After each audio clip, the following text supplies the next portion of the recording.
মৃত ব্যক্তির লাশ কবরে রাখার সময় অনেকে শোকে স্তব্ধ হয়ে যান, অনেকে আবার দাফনে ব্যস্ত হয়ে পড়েন। কিন্তু হাদিসে মৃতকে কবরে রাখার সময় দোয়া পড়ার দিক নির্দেশনা দেওয়া হয়েছে।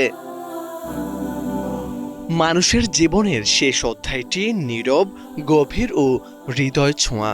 যখন প্রিয়জনকে মাটির বুকে শুইয়ে দেওয়া হয় তখন চোখের ভাষা হারিয়ে যায়, কথা থেমে আসে।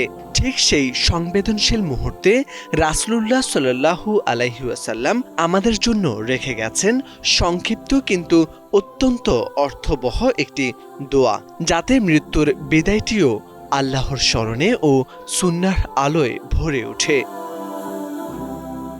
হাদিসে মৃত ব্যক্তিকে কবরে রাখার সময় পড়তে হয় বিসমিল্লাহি ও আলা সুন্নতি রাসূলিল্লাহ, অর্থাৎ আল্লাহর নামে রাসূল সাল্লাল্লাহু আলাইহি ওয়াসাল্লামের সুন্নাহর উপর মৃত ব্যক্তিকে কবরে রাখলাম।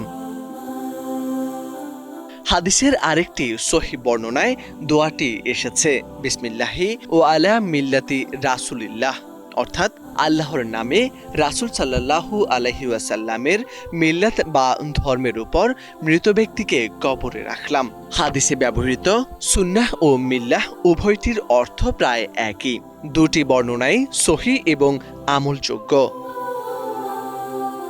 আবু দাউদ ও তিরমিজিতে এসেছে, হযরত ইবনু ওমর রাদিয়াল্লাহু তাআলা থেকে বর্ণিত, মহানবী সাল্লাল্লাহু আলাইহি ওয়াসাল্লাম যখন মৃতকে কবরে রাখতেন তখন বলতেন বিসমিল্লাহি ও আলা সুন্নতি রাসূলিল্লাহ। দাফন সম্পন্ন হওয়ার পর কবরের পাশে দাঁড়িয়ে মৃতের জন্য ক্ষমা ও দৃঢ়তার দোয়া করাও সুন্নাহ। আবু দাউদে এসেছে, নবীজি সাল্লাল্লাহু আলাইহি ওয়াসাল্লাম বলতেন, তোমাদের ভাইয়ের জন্য ক্ষমা প্রার্থনা করো এবং তার জন্য দৃঢ়তা প্রার্থনা করো। মোরশেদ আলম, বাংলা ভিশন।